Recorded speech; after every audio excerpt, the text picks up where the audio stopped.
हम बिल्कुल एक कर्फ्यू लाइक क्लैंप डाउन कर दें 2 हफ्ते के लिए, ताकि हम इसको मिटिगेट कर सकें, इस प्रोसेस को, इसको रोक सकें। और इमरान भाई, इस वक्त जो भी आप डिसीजन लेंगे, याद रहे कि इसमें से अब कोई ऐसी डिसीजन नहीं हो सकती जिसको आप वापस जाके आप कहेंगे मैं इसको चेंज करना चाहता हूं। सेकेंडली, स्कूल्स की फीसेस जो हैं वो इस वक्त जो फीस पेरेंट्स के ऊपर जिनको जो नहीं जा रहे दफातर, नौकरियां नहीं हैं या कारोबार रुक गए हैं, थम गए हैं, तो आपसे गुजारिश है कि स्कूल फीस ऑफ की जाए।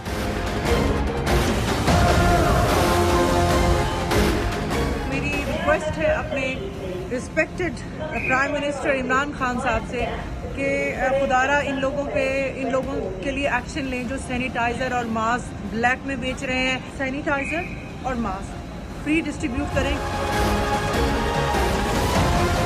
आम लोगों की कमेटी बनाए, कोरोना से जितने भी मसाइल हो रहे हैं हमने उनसे निपटना है, उसके अंदर आम लोगों के नुमाइंदे डालें ताकि वो आपको बताएं कि हमारे मसाइल इस वक्त क्या है। इस मुल्क के अंदर बहुत गरीब लोग रहते हैं, ना उनके बच्चों के पास तालीम है, ना उनके पास कोई हेल्थ फैसिलिटी है। तो अगर आज उनके लिए हमने कुछ करना है तो ये वो वक्त है। लेकिन ये मत कहें आके कि फिक्र ना करो, घबराना नहीं है।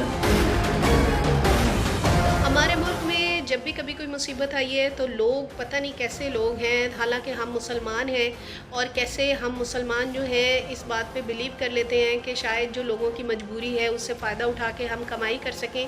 मैं नहीं समझती कि सिर्फ़ अल्लाह की इबादत करना, नमाज़ पढ़ना, रोज़े रखना ही अल्लाह की इबादत है। उसकी मखलूक से प्यार करना और उनकी मदद करना भी जो है वो भी अल्लाह की इबादत है।